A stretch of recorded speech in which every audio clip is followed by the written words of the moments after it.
আসসালামু আলাইকুম। প্রিয় দর্শক, অন্য মঞ্চের আলাপ চাইতে আপনাদের সকলকে আমন্ত্রণ জানাচ্ছি। ঢাকার মার্কিন দূতাবাসের নিরাপত্তা হঠাৎ মাত্রাতিরিক্ত জোরদার করা হয়েছে। বাংলাদেশ সরকারের পক্ষ থেকে বিষয়টিতে তেমন গুরুত্ব না দিলেও জানা যাচ্ছে দূতাবাসের পক্ষ থেকে হামলার আশঙ্কায় নিরাপত্তা বাড়াবার অনুরোধ করা হয়েছিল। মানে অনুরোধটা করেছিল দূতাবাসের পক্ষ থেকে। দূতাবাস বাংলাদেশের বর্তমান শাসকরা আজ যে ক্ষমতায় বসেছেন আজ সেটা আমেরিকার দৌলতে এমন নয় যে সম্পর্ক খারাপ এই দুই সরকারের কিংবা দুই দেশের, বরং যেটা জানা যাচ্ছে বাংলাদেশ সরকার কিভাবে কাজকর্ম করবে সেটা উপদেষ্টাদের নিয়ে হোয়াটসঅ্যাপ গ্রুপ খুলে নির্দেশ উপদেশ দিচ্ছেন মার্কিন ভারপ্রাপ্ত রাষ্ট্রদূত ট্রেসি অ্যান্ড জ্যাকবসন। অর্থাৎ খুবই মাখামাখি সম্পর্ক। তাহলে কেন দূতাবাসে হামলার আশঙ্কা করলো মার্কিনীরা? আশঙ্কা কাদের থেকে ও কেন, এই নিয়ে এখনকার আলোচনা। যুগে যুগে এবং দেশে দেশে মার্কিন যুক্তরাষ্ট্র তার ভূ রাজনৈতিক স্বার্থ রক্ষার জন্য ইসলামী মৌলবাদী আন্দোলনকে সমর্থন ও লালন করেছে, এমন অভিযোগ নতুন নয়। এই অভিযোগের পেছনে সুনির্দিষ্ট ও প্রমাণিত ঐতিহাসিক তথ্য রয়েছে যা দেখায় কিভাবে স্নায়ুযুদ্ধ এবং তার পরবর্তী যুগে মার্কিন যুক্তরাষ্ট্র কৌশলগতভাবে ইসলামী গোষ্ঠীগুলোকে ব্যবহার করেছে ধর্মনিরপেক্ষ জাতীয়তাবাদী আন্দোলন এবং সাম্যবাদী প্রভাবকে প্রতিহত করার জন্য। বাংলাদেশের ব্যাপারে যেটা হয়েছে সেটার সাথে কি কোনো মিল খুঁজে পাচ্ছেন? ঠিক আছে, তাহলে কেন মিল খুঁজবার জন্য কিছু উদাহরণ নিয়ে আসে।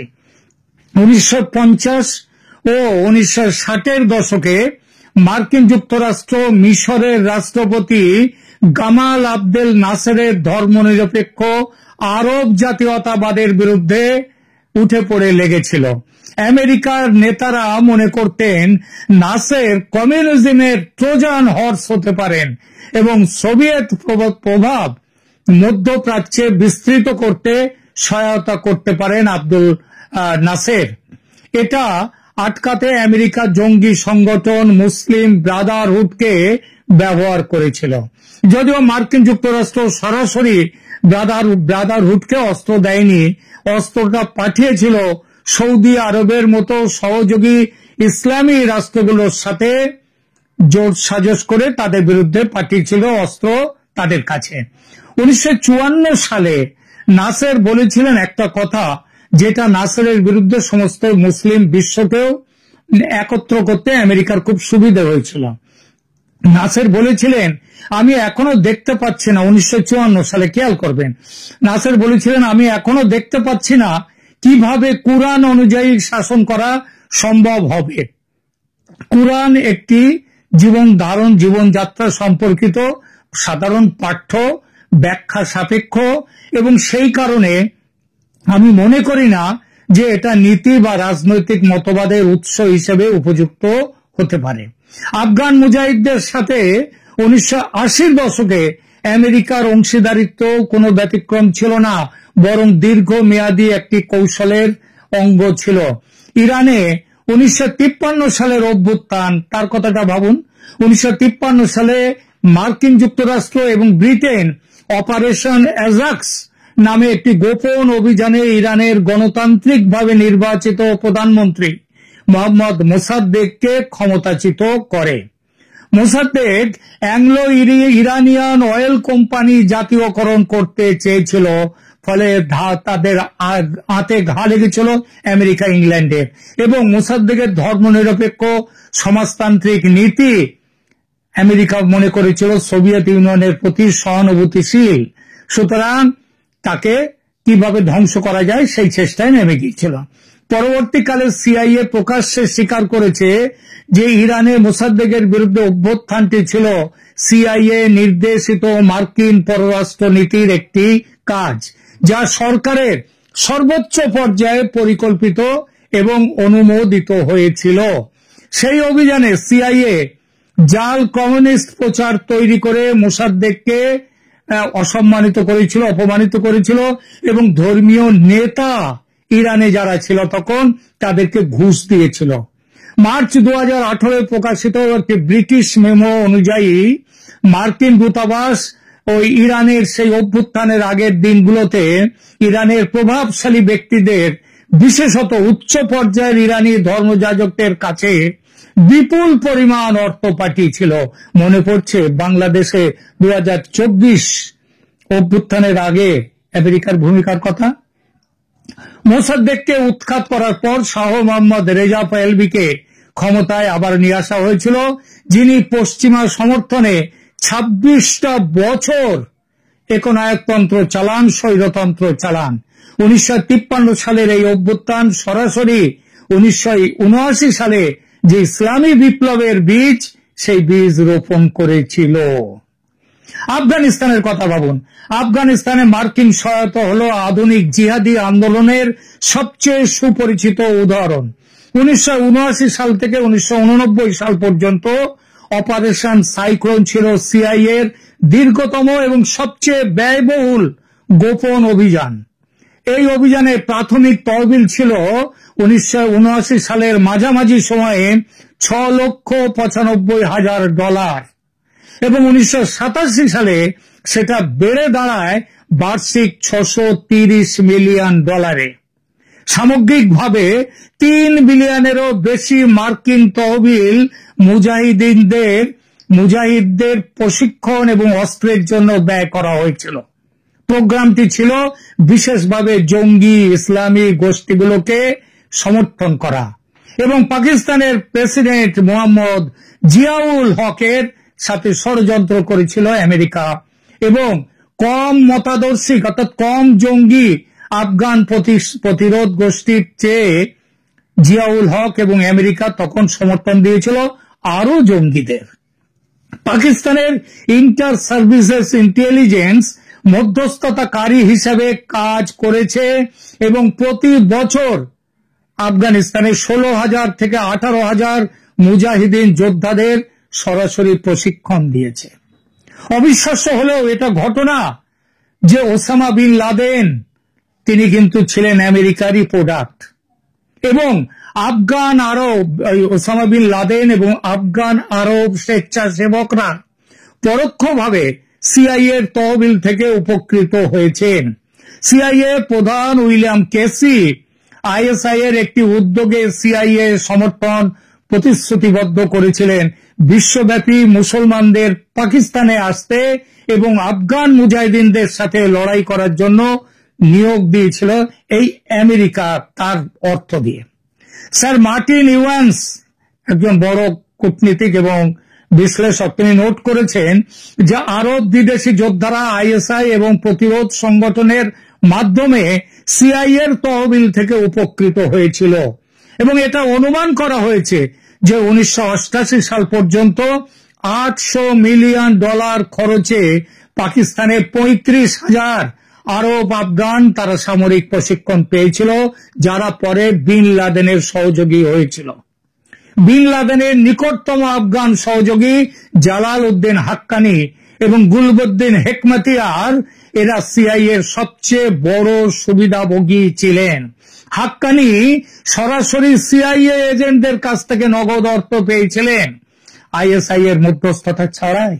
তিনি 1980 দশকে বিন লাদেনের নিকটতম সহযোগীদের একজন ছিলেন এবং বিন লাদেনকে তার ভিত্তি গড়তে সাহায্য করেছিলেন। আফগানিস্তানে মৌলবাদের পরিণতি অপারেশন সাইক্লোনের ফলাফল ছিল বিপর্যয়কর। পাকিস্তানের মাধ্যমে মার্কিন সহায়তা প্রবাহিত হওয়ার সিদ্ধান্তের ফলে ব্যাপক দুর্নীতিতে ডুবে গিয়েছিল পুরো পাকিস্তান। কারণ করাচিতে পাঠানো অস্ত্রগুলো প্রায়শই আফগান বিদ্রোহীদের কাছে পৌঁছানোর পরিবর্তে স্থানীয় বাজারে বিক্রি করা হতো, যার একটা অংশ ওই যে 10 ট্রাক অস্ত্র এসেছিল পাকিস্তান থেকে বাংলাদেশে, সেটা এই একই জিনিস তখন হতো। করাচি শীঘ্রই বিশ্বের সবচেয়ে সহিংস শহরগুলির একটিতে পরিণত হয়েছিল এই আমেরিকার ভুল রাজনীতির জন্য। নিউ ইয়র্ক টাইমস 2016 সালে একটি সম্পাদকীয় লিখেছিল যে মার্কিন যুক্তরাষ্ট্রের একটি সহযোগী রাজ্য ওয়াহাবিজমের ওয়াহাববাদের প্রচারে অগণিত মিলিয়ন ব্যয় করেছে। সুন্নি ইসলামের উগ্র রূপ যা 9-11 হাইজ্যাকারদের অনুপ্রাণিত করেছিল এবং এখন ইসলামিক স্টেটকে তারাই নিয়ন্ত্রণ করছে। মাত্র সামান্য কয়েকটা উদাহরণ দিলাম, এমন উদাহরণ অজস্র। এর সবই দেখায় যে মার্কিন যুক্তরাষ্ট্র বিভিন্ন সময়ে এবং বিভিন্ন দেশে তার নিজের ভূ রাজনৈতিক স্বার্থ রক্ষার জন্য ইসলামী মৌলবাদী আন্দোলনকে কৌশলগতভাবে সমর্থন দিয়েছে।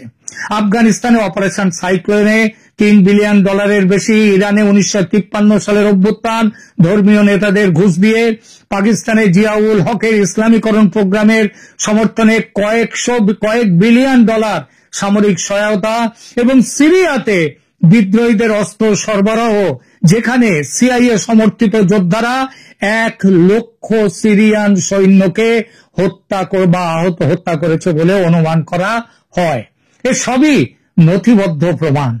লন্ডন স্কুল অব ইকোনমিক্স বা LSE তার দীর্ঘ গবেষণায় উপসংহার টেনেছে এই বলে, মার্কিন সমর্থন ইসলামপন্থী গোষ্ঠীগুলোর জন্য নাটকীয়ভাবে সংশ্লিষ্ট অঞ্চলের এবং তার বাইরে সামাজিক এবং ভূ রাজনৈতিক ক্ষমতার ভারসাম্য পরিবর্তন করেছে। এর সঙ্গে বাংলাদেশের হাসিনা বিরোধী জঙ্গি আন্দোলনের মিল খুঁজে পাচ্ছেন নিশ্চয়ই। অবাক হবেন না, হাসিনা সরকারের পতন ঘটিতে জঙ্গি ইসলামী গোষ্ঠীদের ব্যবহার করেছে আমেরিকা। এমনকি ঢাকার মার্কিন হাইকমিশনের চাপে ট্রেসি অ্যান্ড জ্যাকবসন তিনি প্রধান বিচারপতির সাথে দেখা করে কিছু বিশেষ জঙ্গি নেতাদের জেল থেকে ছেড়ে দেওয়ার ব্যবস্থা করেছিলেন। আজ সেই সব জঙ্গিরা সমর্থি ধারণ করেছে, সেই ফ্রাঙ্কেনস্টাইনের কাহিনীর মতো, যে তার জন্মদাতাকে হত্যা করেছিল। ইতিহাসের পুনরাবৃত্তি বাংলাদেশেও হতে শুরু করেছে।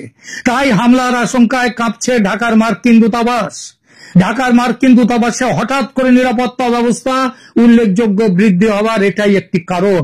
13 অক্টোবর রাত থেকে দূতাবাসের চারপাশে ঢাকা মহানগর পুলিশের বিশেষায়িত সোয়াট ইউনিট মোতায়েন করা হয়েছে। পাশাপাশি counter terrorism and transnational crime unit এবং বোমা নিষ্ক্রিয়করণ দল সক্রিয় রয়েছে। বাংলাদেশ সরকার প্রাথমিকভাবে বিষয়টিকে সাধারণ বলে উল্লেখ করলেও নিরাপত্তা সংস্থার সূত্র নিশ্চিত করেছে যে মার্কিন দূতাবাস নিজেই নির্দিষ্ট গোয়েন্দা তথ্য সাপ্লাই করেছে বাংলাদেশ সরকারকে এবং তার ভিত্তিতে সম্ভাব্য জঙ্গি হামলার আশঙ্কায় নিরাপত্তা বৃদ্ধির অনুরোধ করেছিল।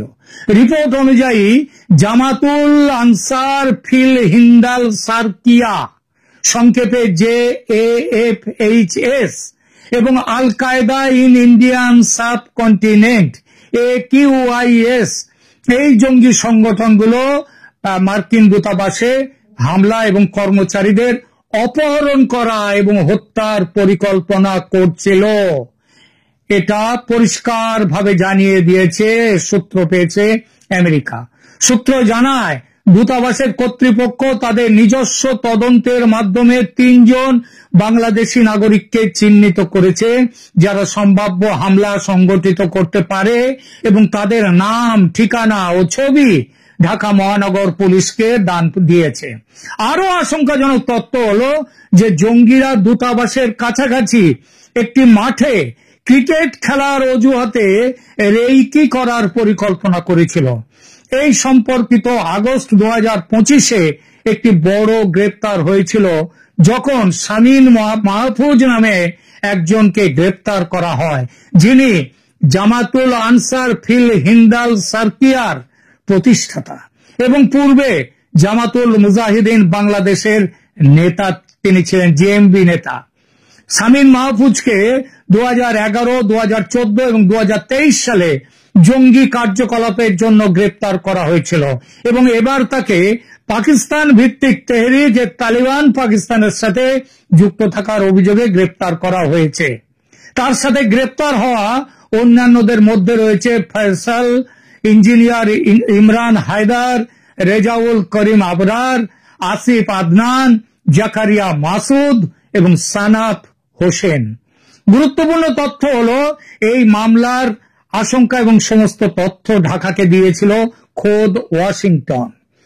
ওয়াশিংটন থেকে প্রাপ্ত গোয়েন্দা তথ্যের ভিত্তিতে এই অভিযান পরিচালিত হয়েছিল এবং জুলাই 2025-এ মার্কিন দূতাবাসের চার্জ ডে অ্যাফেয়ার্স তিনি স্বরাষ্ট্র উপদেষ্টা লেফটেন্যান্ট জেনারেল জাহাঙ্গীর আলম চৌধুরীর সাথে দেখা করেন এবং তখন থেকে জুলাই থেকে বিশেষ নিরাপত্তা ব্যবস্থার অনুরোধ করেন। কেউ কেউ সন্দেহ করছেন যে বাংলাদেশ সেনাবাহিনীতে সাম্প্রতিক উত্তেজনা এবং অসন্তোষের সাথে দূতাবাসের নিরাপত্তা হুমকির যোগ আছে কিনা। সরাসরি যোগসূত্রের কোনো প্রমাণ পাওয়া যায়নি, এটা ঠিকই। তবে সামরিক বাহিনীর মধ্যে সাম্প্রতিক যে বিক্ষোভ, যে ঘটনাগুলো ঘটছে বাংলাদেশের সামগ্রিক পরিস্থিতিকে অস্থিতিশীল করেছে বলা বাহুল্য এবং এর সুযোগ নিতে চাইছে ওখানকার জঙ্গিরা, ইসলামী জঙ্গিদের সঙ্গে বাংলাদেশ জামায়াতে ইসলামী দলের কোনো কি যোগ আছে? জামায়াতে ইসলামী আমেরিকার উপর বিশেষভাবে ক্ষুব্ধ এমন সরাসরি প্রমাণ পাওয়া যায়নি। তবে বাংলাদেশে মার্কিন নীতি এবং ইসলামপন্থী দলগুলোর মধ্যে জটিল সম্পর্ক রয়েছে। প্রকৃতপক্ষে সাম্প্রতিক মাসগুলোতে জামায়াত আন্তর্জাতিক মঞ্চে তার উপস্থিতি উল্লেখযোগ্যভাবে বৃদ্ধি করেছে, বিশেষত বিভিন্ন পশ্চিমী দেশের কূটনীতিকদের সাথে বৈঠক করছে। শেখ হাসিনার পতনের পর জামায়াত চীন, পাকিস্তান, তুরস্ক, যুক্তরাজ্য এবং জার্মানির সাথে সক্রিয়ভাবে কূটনৈতিক সম্পর্ক স্থাপন করেছে। চীনা রাষ্ট্রদূত ইয়াও ওয়েন 2024 সালের সেপ্টেম্বরে জামায়াত প্রধান শফিকুর রহমানের সাথে দেখা করেন এবং জামায়াতকে একটি শৃঙ্খলাবদ্ধ দল হিসেবে খুব প্রশংসা করেন। একইভাবে পাকিস্তানের উপপ্রধানমন্ত্রী এবং পররাষ্ট্রমন্ত্রী ইসাক দার আগস্ট 2025-এ জামায়াত নেতাদের সাথে অনেক বৈঠক করেন। তবে মার্কিন যুক্তরাষ্ট্রের সাথে জামায়াতের সম্পর্ক জটিল। একদিকে 2024 সালে শেখ হাসিনার বিরুদ্ধে প্রতিবাদের সময় মার্কিন যুক্তরাষ্ট্র গণতন্ত্র এবং মানবাধিকারের পক্ষে খুব সোচ্চার ছিল। বলা হচ্ছে জামায়াতের ছাত্র সংগঠন ইসলামী ছাত্র শিবির এই সময় আমেরিকার সাথে এবং জাতিসংঘের সাথে খুব ভালো সম্পর্ক তৈরি করে ফেলেছিল। অন্যদিকে মার্কিন নীতি নির্ধারক মহলে জামায়াতের যুদ্ধ অপরাধী ইতিহাস এবং চরমপন্থী লিঙ্ক নিয়ে গভীর উদ্বেগ রয়েছে। মার্চ 2025-এ যুক্তরাষ্ট্রে একটি কংগ্রেশনাল ব্রিফিংয়ে মানবাধিকার বিশেষজ্ঞরা জামায়াতের উপর গ্লোবাল ম্যাগনিটস্কাই অ্যাক্ট নিষেধাজ্ঞা আরোপের আহ্বান জানান। মাইকেল রুবিন, আমেরিকান এন্টারপ্রাইজ ইনস্টিটিউটের সিনিয়র ফেলো, তিনি সতর্ক করেছেন যে জামায়াত ইসলামী একমাত্র দল, পৃথিবীতে একমাত্র রাজনৈতিক দল যারা নাৎসিদের ছাড়া তারা পৃথিবীতে গণহত্যায় জড়িত আধুনিক বিশ্বে।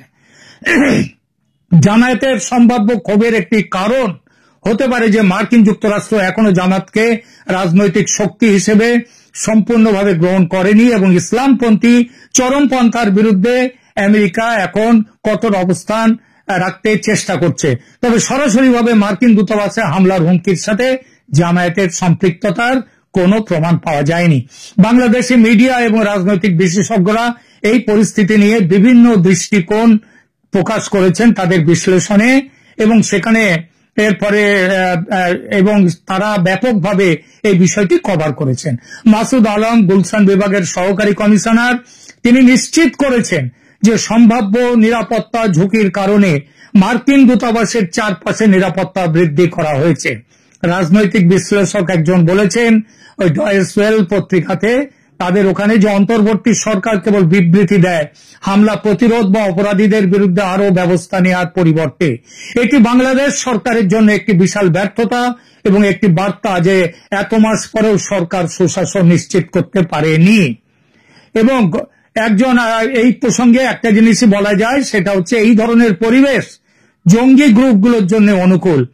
আর বাংলাদেশ জেইআই's ইন্টারন্যাশনাল আউটরিচ বিশ্লেষণে উল্লেখ করা হয়েছে যে আন্তর্জাতিক খেলোয়াড়দের একটি ইসলামপন্থী সংগঠনের সাথে আলোচনা এবং মতামত বিনিময় করতে দেখা যায়, যার 50 জন নেতাকে, মানে জামায়াতের সঙ্গে 50 জন নেতাকে 1971 সালের মুক্তিযুদ্ধের সময় যুদ্ধ অপরাধের জন্য অভিযুক্ত করা হয়েছে। আলোচনা শেষ করি। মার্কিন দূতাবাসের নিরাপত্তা বৃদ্ধি বাংলাদেশের বর্তমান জটিল নিরাপত্তা পরিস্থিতির একটি স্পষ্ট প্রতিফলন। জামাতুল আনসার ফিল হিন্দাল সার্কিয়া এবং AQIS আল কায়দা ইন্ডিয়ান সাবকন্টিনেন্টের মতো জঙ্গি সংগঠনগুলো সক্রিয় হচ্ছে এবং মার্কিন স্বার্থের বিরুদ্ধে হামলার পরিকল্পনা করছে। সেনাবাহিনীতে সাম্প্রতিক উত্তেজনা এবং জামায়াতের ক্রমবর্ধমান রাজনৈতিক প্রভাব এই পরিস্থিতিকে আরো জটিল করে তুলেছে। ইংরেজিতে একটি বিখ্যাত প্রবাদ আছে, সো অ্যাজ ইউ রিপ, যার বাংলা অর্থ হলো যেমন কর্ম তেমন ফল। বাংলাদেশে আমেরিকা যা করেছে তার ফল তো তাকে ভুগতেই হবে। হামলার আশঙ্কা এই তো সবে শুরু, ক্রমশ বাড়বে। দুঃখের কথা, এর ফল ভুগতে হবে বাংলাদেশের সাধারণ মানুষকে। এখনকার মতো এখানেই রাখছি।